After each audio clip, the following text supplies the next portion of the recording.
Alright, so Charlie gave you all a little idea of what my brother was all about, and I want to thank you guys for coming out today. It turned out to be a beautiful day, so this isn't something that we've really done. We've never done. I hope you never have to do it too. So if we do something wrong, oh well. Most people know me, though I really don't cry. Oh yeah, I do. But what I do when I cry, I get mad. When I get mad at myself for crying, which makes me cry more. But recently I found out with a bunch of guys around, if I start crying at work, I can clear a room. So y'all just please stay with me for a minute. Jim was my older brother, and I always remember him being there.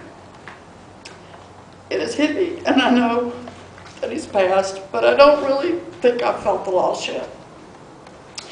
We lived on Longleaf Drive.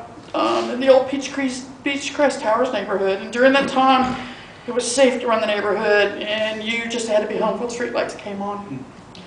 You knew your neighbors, the neighbors knew you, and if you tried to pull one over on your mom, the neighbors really jerked you back into position real quick. I remember one time we were, Jim and I were playing in the backyard with a hose. You know how you play with a hose? Playing backyard with a hose, and we got the whole backyard wet. And we tried to convince my mom and my dad that it rained, but it only rained on the back side of the house. We were convinced my neighbor Murtis is the one that pulled on us. We weren't very smart, but it was a lot of fun.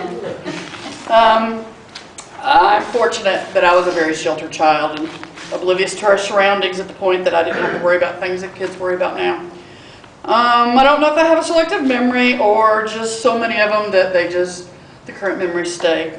It's not uncommon for Cheryl to say, "Don't you remember so-and-so who lives so-and-so over on Joy Lane?" And I'll be like, no.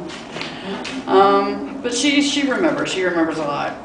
But Jim was the protector of the family. My dad left, as Charlie said, when my mom, there were 4 kids.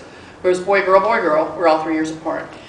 My brother was 12, and my sister's my baby sister, and she's 3. We lost our middle brother, so now it's just me and her. Anyway, we lived in a cookie cutter house, neighborhood, cookie cutter family, boy, girl, boy, girl. But, you know, my dad left, my mom really took it hard. Jimmy became the man of the house at a very young age. My mom didn't cope well. And thankfully Cheryl was too young to remember. And I think I just took those memories out of my memory banks.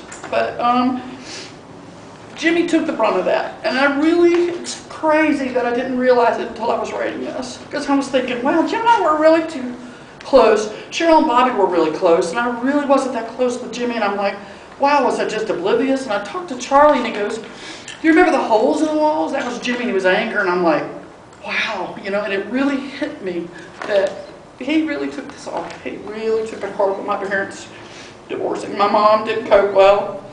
Cheryl was too young. We just survived. Jimmy left the house. He left Towers, and he didn't graduate with the rest of everybody else. He went to work at the age of 16. To provide for Cheryl and me. And that's what I do remember about him. He was always there. But it also answers a lot of questions of why Jimmy was the way that he was. You know, he was a very hardened soul. He kept those aggressions deep down inside, and he was a real tough cookie. But once you cracked that shell, his heart was all goo. Those of you knew him saw how he revealed his love on Facebook for his cats, and those he called his girls. He's got 2 girls that he adopted through Pam White that Charlie was talking about. They became really good friends, and Pam had 2 children from another marriage. And Jimmy doted on those girls. He pulled it right when he said doted, because he really did. If anybody doesn't know what doted is, go talk to your grandmother. She'll tell you what doting is. But he really doted on those kids. And if anybody knows him on Facebook, his Hootie Bear and Amanda, they were his life. It's hard on them. They just recently found him on Facebook, and he found them, and he found out that Amanda had a child, a little boy, and that little boy loved him. So it's hard on those girls. Y'all can keep them in your prayers as well. But it was a softer side of Jimmy that many people didn't see. He left the house. Those that know him, he was a Towers member. He left. He graduated. He started work at 16. He was very intelligent. If you didn't think he was intelligent, he was very smart. He would read, I remember he would read the Britannica the encyclopedia, and he would take a section of book from J through K, and he would read everything. He was very, very intelligent. He wanted to go to medical school, and it just wasn't the Lord's will for him. But he worked at McDonald's, he worked at Church's Chicken, he worked at Captain D's, and anywhere that he could walk to since we didn't have a car. He developed a deep love for people, but knowing him, he was always the protector of us. He valued work and his work ethic. He didn't want to rely on anyone, and he was very, very conservative. He could argue you down if you were in a verbal confrontation with him, and most of the times it was really exhausting to talk to him, especially because you weren't going to win. He had way too much energy and passion than I did, and most of our adult conversations were 2 or 3 hours long on the phone, so I had to make sure that the cell phone was charged, and it had a full battery, and I had 2 or 3 hours. But usually you got in yeah. Yeah. That was really about my side of the conversation, but it was good for him. It was really good for him. Usually my sister would call me and say, you need to call your brother. And that was kind of when he was on her last nerve, but that's okay. She would help me, remind me. She was a protector of him too. The last couple of years he lived with her, and even though he got on her nerves, she really took care of him. Every conversation I have with my brother always ended with I love you, and he always told me he loved me too. And I know he loves my sister. It saddens me to know that the circumstances that Jimmy passed and how he passed and his official death was listed as a heart attack. Most of it was due to, I think, a broken heart that he tried to patch the best way that he could. He was an old-fashioned guy. He detested a lot of things, mostly newer cars, cell phones, banks, anything that was modern. And incompetence. And incompetence, you were right. He used to say, you can't fix stupid. But succumbing to modern technology, he reluctantly jumped into the 20th century, no, I didn't say 21st, the 20th century, and he quickly and begrudgingly claimed Cheryl's computer, and he delved in the world of Facebook. And through Facebook, he found Karen Dean's Tower page and her remembrance page. And he started connecting to that family that he knew when he grew up in the neighborhood. You could always tell when you hit that soft spot because his voice would change, and you could see just a glimpse of him that many people didn't see. I do want to tell them that he loved them very much. He loved all of you guys very much. Because he always talked about you. When he talked about you, he had a smile in his heart. Jim cared for Paul, Cheryl's boyfriend. The greatest compliment I ever heard was he said, Paul's awesome. That vocabulary was not in Jimmy's dictionary. He never said that. If he said it, you better get it on tape, because he didn't say many people were awesome. He loved his Aunt Becky and his Uncle Joe. And he was his Daddy Ben's and Nana's little boy. And we were fortunate, I'm going to tell you, to have such godly grandparents that we did. And angels like our aunts and uncles, who were there for us and our protectors, both for our bodies and for our souls. And I can look back and see the kindness of my grandparents and what great Christian models that they were. They were very soft-spoken. They were very caring. They had a heart for God and a reflection to show his love for us. Jim loved his nephew and didn't live as long as Baldwin deserved, because he too was cheated out of a relationship.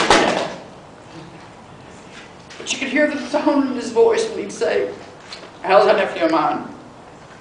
Baldwin's a texter, and he's not much of a talker, but he did talk to Jim the week before, and I'm really glad that he did. My phone call was 3.5 hours. Luckily, Baldwin got lunch delivered in his.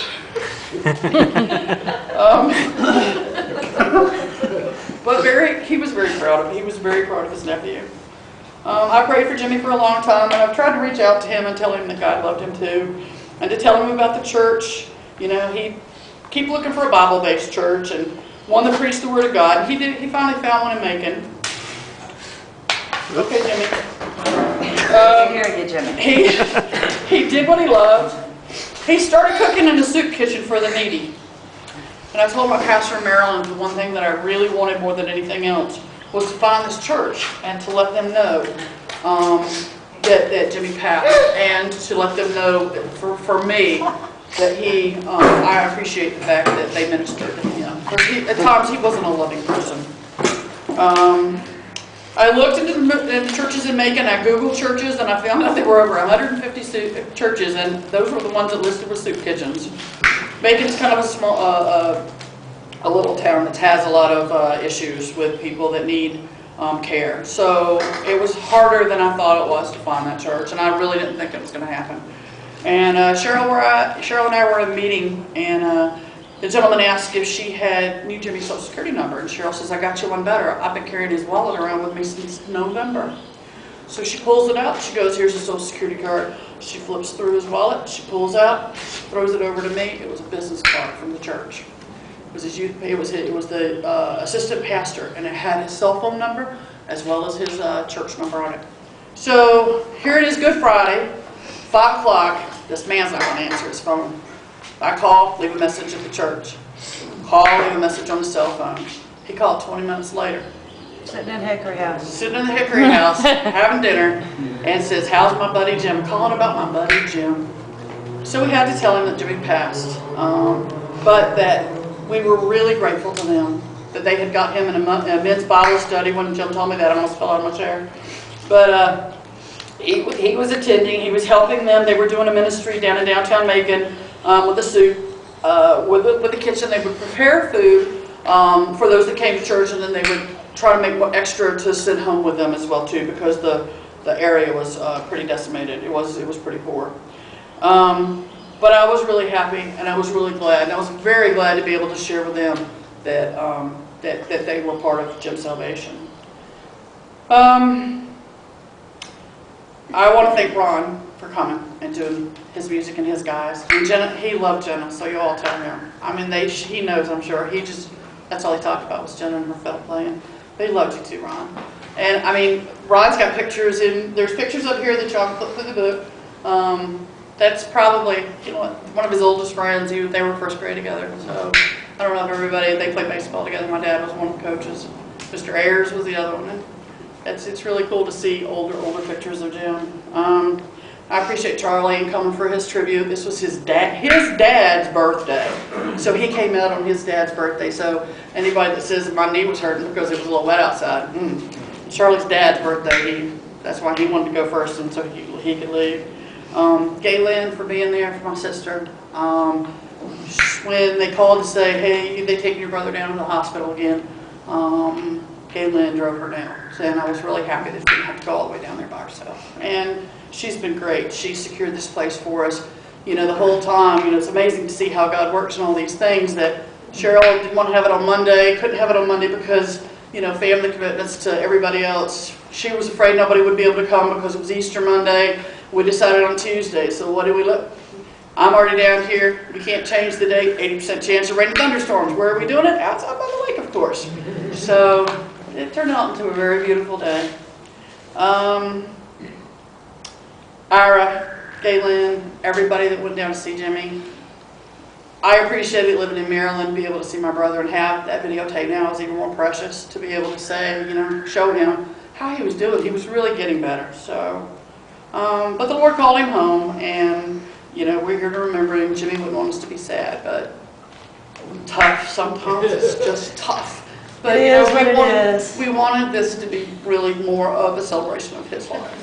I'm secure. I know where Jim is, and I know that at least he's not in pain, and he's not angry, and he's there with my mom, my grandmother.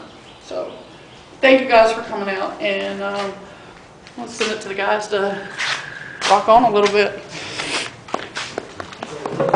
Is that okay?